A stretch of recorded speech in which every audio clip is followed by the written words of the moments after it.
Bine ați venit, dragilor din Zodia Taur, oriunde v-ați afla în această lume mare.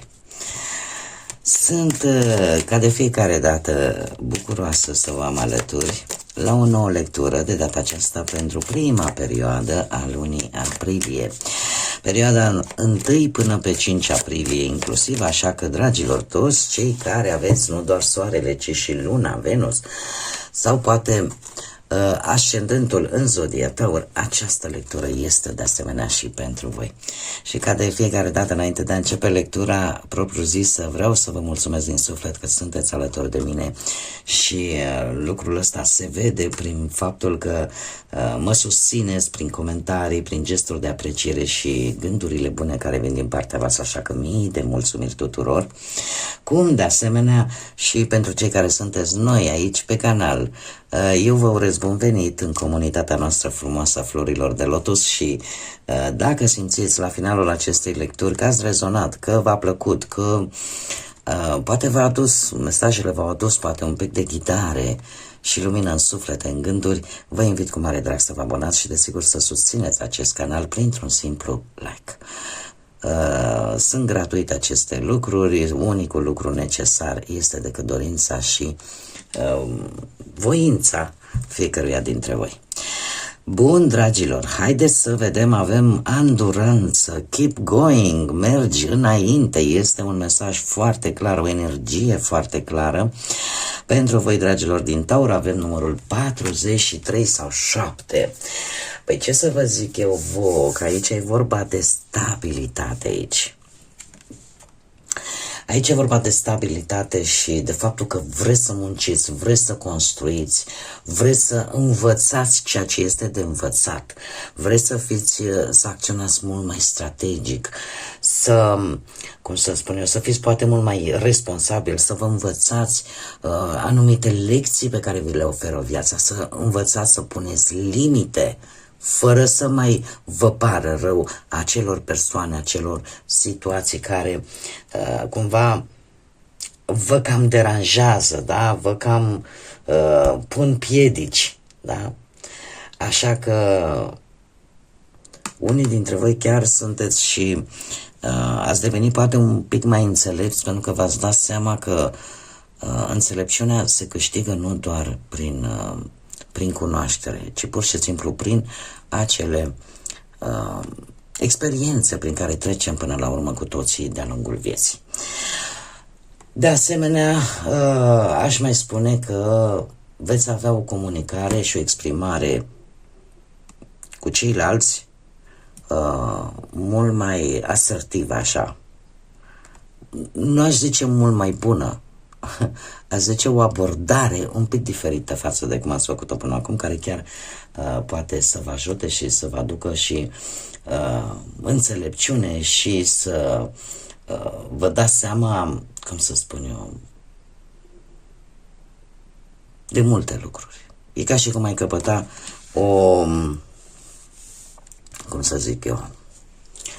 o liniște interioară, așa, pentru liniștea voastră, să aflați mai multe lucruri, poate.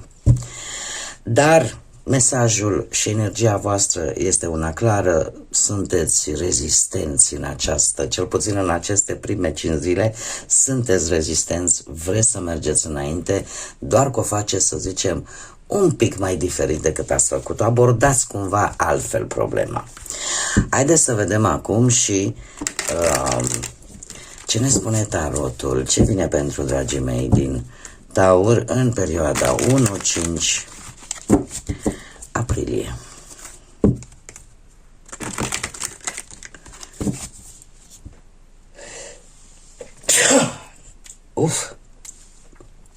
Îmi cer scuze, n-am ce să fac când vine. Adevărat că de când cu florile pomii înfloriți, mai mi-apare așa, mai îmi dă de furcă niște alergii. Dar asta este primăvara, nu? Haideți să vedem.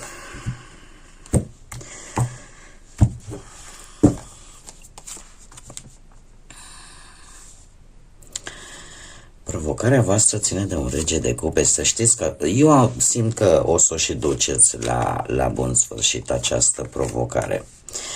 Deci, regele de cupe, să știți că excelează foarte mult în diplomație. În diplomație și în felul în care ascultă foarte înțelept, îi ascultă pe ceilalți. Și asta e o provocare pentru voi, dar eu spune că, dat fiind și această energie pe care voi o aveți, veți aborda, cum am spus, problemele și situațiile într-o manieră cu totul diferită. Poate chiar unii dintre voi aveți ascendent în zodii de apă, rac, pești sau scorpion, lucru care vă ajută cu atât mai mult, pentru că avem parte și de intuiție, pe lângă diplomație, pe lângă înțelepciune, pe lângă calm, da? Pe lângă empatie. Asta ce înseamnă? Unii dintre voi chiar poate de curând ați fost puși în vreo poziție de conducere sau să manageriați ceva sau să consiliați ceva, să soluționați poate, nu știu, la locul de muncă anumite conflicte. Și voi se pare că veți fi ghidați de intuiție, sau cel puțin asta ar trebui cumva să vă ascultați un pic și intuiția, dar și de rațiune. Asta este cel mai important. Regii, în general, sunt energii care nu fac nimic haotic, cum ar face, de exemplu, uite, un paș de spade. Deci există o energie matură, care poate să vă ajute atât pe partea muncii, cât și, nu știu, posibil să aveți și niște posibile câștiguri în perioada asta, chiar dacă este scurtă, care vine oarecum din activități cumva destul de creative, nu știu, că participați voi la ceva social, ceva pe artă, pe resurse umane. Dacă nu, pur și simplu e o perioadă bună în care voi să vă planificați cumva resursele cu mai mult calm, cu mai mult echilibru și mare grijă totuși în a nu fi prea posesiv într-o situație legată de bani sau să investiți emoțional în anumite proiecte. În anumite proiecte și să nu țineți cont de fapt că eu zic că o veți face. Să faceți exact echilibrul ăsta între a fi rațional și a și înțelege, a fi și diplomat și calmi. Acum, avem un 4 de bâte care îmi vorbește de stabilitate. Posibil să aveți în această perioadă ori un moment de stabilitate după un efort depus, nu știu, vis-a-vis de un plan pe care l-ați finalizat sau vi se recunoaște, poate vi s-a recunoscut sau să vi se recunoască munca, un răspuns pozitiv, da? O colaborare reușită sau pur și simplu se încheie o etapă importantă în viața voastră, așa că e o perioadă de stabilitate și unii chiar puteți primi o primă tranșă de bănuți, poate dintr-un proiect, din ceva realizat, aș zice eu, cu destul de mult succes. Unii, cei care sunteți într-o relație, posibil să petreceți o aniversare, nu știu, ceva momente frumoase împreună, așa că apare acest sentiment de siguranță, de încredere între parteneri, ca să spun așa. Iar chiar și cei singuri, aș spune că puteți consolida relații noi. Și în felul ăsta să, nu știu, puteți întâlni o persoană care apare la diferite evenimente pe care le-ați putea avea în această perioadă. Poate să aibă legătură cu zodiile de aer, Gemeni, Balanță, Vărsător. Acum, ce pot eu să vă spun vis-a-vis de această energie cu precădere pentru cei singuri? Este o energie foarte curioasă. Este o energie care provoacă, care, să știți că nu prea are rușine și are chiar inițiativă. S-ar putea să vă abordeze această energie pe voi. Este o energie poate ori mai tânără ca voi, ori chiar dacă poate are aceeași vârstă, da? Ca voastră, totuși, energia acestei persoane este una foarte juvenilă, foarte tânără, foarte doritoare de a explora, de a învăța. Dar nu uitați că este și o energie care are impulsivitate sau lipsă de maturitate. în felul în care comunică, în felul în care vorbește. Da? Așa că cei singurei este bine să aveți grijă. E posibil ca și voi, dacă aveți, de exemplu, pe ascendent, lună, Venus, aveți zodii de aer, voi să fiți mult mai curioși, mult mai doritori, să explorați, să știți, să aflați, să vă implicați rapid în relații. Și lucrul ăsta, știți cum e, că dacă te implici foarte rapid, fără să analizezi situația respectivă, asta poate arăta superficialitate și într-o relație duce la tendința de a evita un angajament serios. Așa că totuși un pic de atenție pentru cei singurei. Așa, per general, să știți că într-adevăr se menține, curiozitatea se menține, pusul de întrebări, vreau să știu, vreau să aflu, o să fiți așa ca niște mici 007 care vă stric cu ochii într-o parte, urechea în cealaltă, în așa fel încât să știți, pentru că v-ați dat seama poate că informația face toți banii. Care este surpriza acestei prime perioade de aprilie? Un as de bâte, dragilor. Ce înseamnă asta? Că, în primul și în primul rând, unii dintre voi veți descoperi lucruri pasionale care nu le-ați știut până acum și le veți exploata la maxim, mai ales cei care vă aflați într-o relație. Cum de-al minteri, aș putea să spun că e posibil să vină ceva bănuți, nu știu, dintr-o vânzare de produse pe care ori voi le-ați făcut, ori că colaborați bine cu cineva și găsiți o soluție în așa fel încât o soluție destul de neobișnuită, aș spune eu, de a face bani. În general, să știți că e o perioadă în care, pe partea asta financiară, micile afaceri, să zicem, că sunt foarte bine favorizate. Da, de aici începe. Investiție mică, idei creative. Dacă vorbim, nu știu, poate de muncă, la fel. Se pare că vă veți gândi la un nou proiect, o nouă idee. Sunteți destul de creativi, motivați.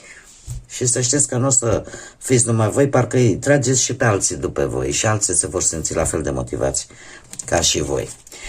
Haideți să vedem acum și care este mesajul angelical pentru voi, dragilor din Taur, în perioada 1-5 aprilie. Mesajul pentru dragii mei din Taur. Ce multe sunt. Hai să mai încercăm.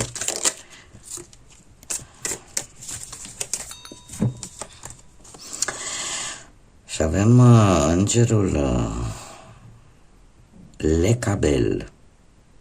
Ai putea să faci un schimb?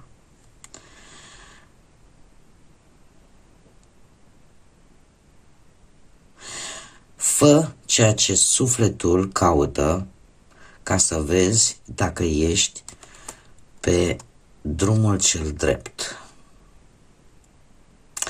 Interesant mesaj.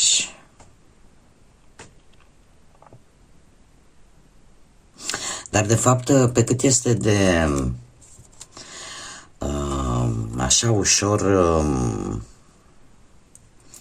ca într-o șaradă, să știți că are un sens. Întrebarea, ai putea să faci un schimb, o schimbare de fapt. Fă ceea ce sufletul își dorește și atunci vei vedea dacă ești pe calea cea bună. De fapt, aici este o întrebare înțeleaptă, un pic ușor capcană, dar înțeleaptă. De ce? Pentru că posibil unii dintre voi să faceți mereu ce au vrut alții și nu ceea ce a vrut poate sufletul vostru. Și nu poate ceea ce voi simțeați că aveți nevoie.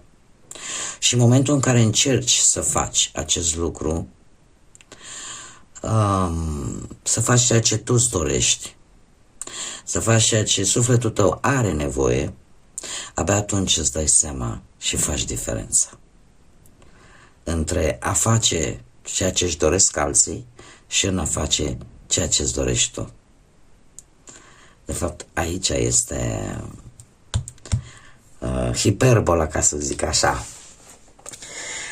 Nu se dezice și faptul că nu și Domnul nostru Iisus, atunci când vorbea cu apostolii, vorbea în hiperbole, vorbea în tot felul de fraze din acestea care te puneau pe gânduri, dar care de fapt îți dezvoltau gândirea.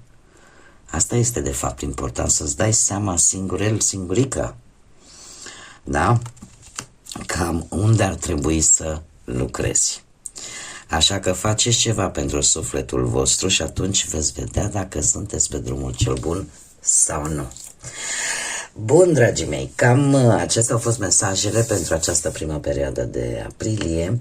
Eu vă mulțumesc desigur că mi-ați fost alături și până la următoarea noastră revedere, nu uitați, dragilor, suflete frumoase, zburați înalt, gândiți înalt și lăsați desigur credința, iubirea, pacea și liniștea să vă însoțească la fiecare pas.